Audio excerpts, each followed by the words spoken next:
JR here. I just want to do a quick update video on my Vikings blood mead. This is now officially day 2 after it's been sitting in the fermenter. As you can see here, the airlock is rocking away. That means my yeast is doing its job. I'm going to pull the airlock out here, show you guys what the inside looks like. We'll give it a good stir and then get everything sealed back up. Oh yeah, look at that foam and froth. So if you guys take a good look at that. That is my Vikings blood cherry mead wine. So we're just going to give it a good stir, try and get some more oxygen into the mix. We will put the lid back on this. I'll probably stir this one more time, and I don't know, I think originally I had said the first day and the second day. I think I might let this sit for 2 days now.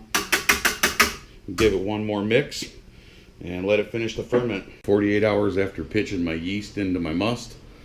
As you can see here, the airlock is still going pretty good, I think. I'm going to pop the top off here, take a look at the inside.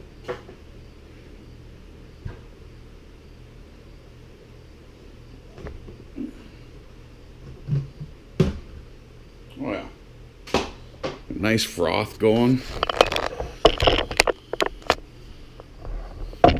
Give this a good stir here. Nice and thick froth on top. Give it a good aggressive stir. Introduce some fresh oxygen to the mix.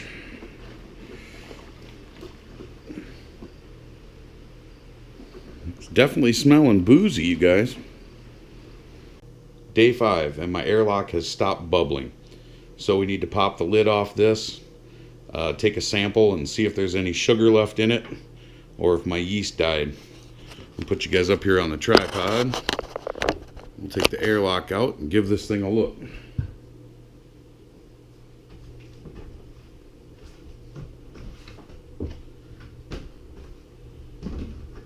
Ooh, does it smell boozy? You guys see that? That's not too bad. It smells like wine, you guys. And then I already drew a little bit off. And we'll grab the hydrometer here and take a reading quick. Let's see what our sugar content looks like, where our alcohol level is.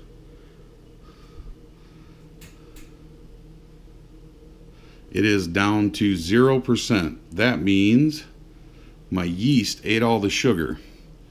So what we're going to do, in case you didn't notice in the back, I have dun, dun, dun, more honey. I'm going to put this back on the tripod. We're going to mix in about 2 more pounds of honey. And then I picked up a yeast nutrient today, Fermax. We're going to put, it says a tablespoon per gallon. I'm sorry, a teaspoon per gallon.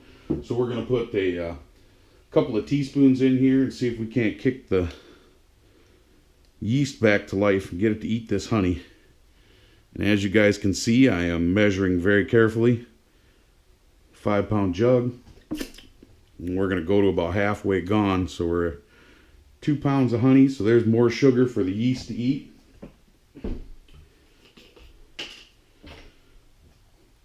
Teaspoons, not tablespoons.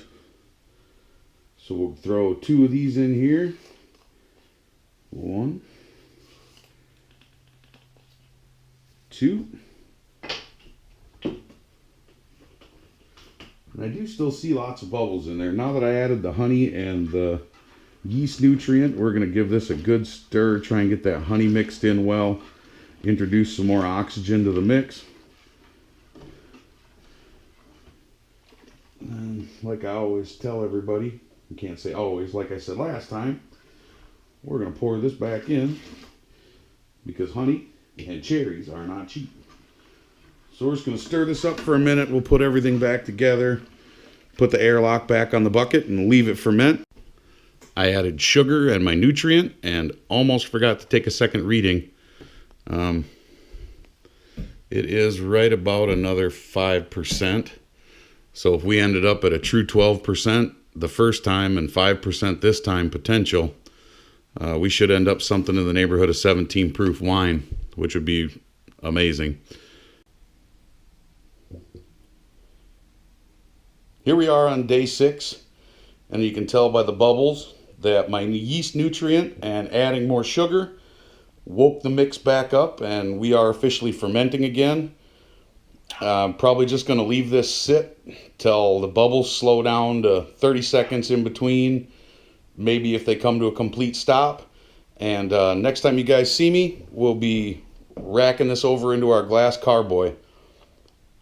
If you guys have enjoyed this so far, hit that subscribe button so you don't miss any more of these updates and the racking and bottling of this. I really do appreciate everybody stopping by. And please remember to adopt your pets from animal shelters. Thanks a lot, guys. Have a great day.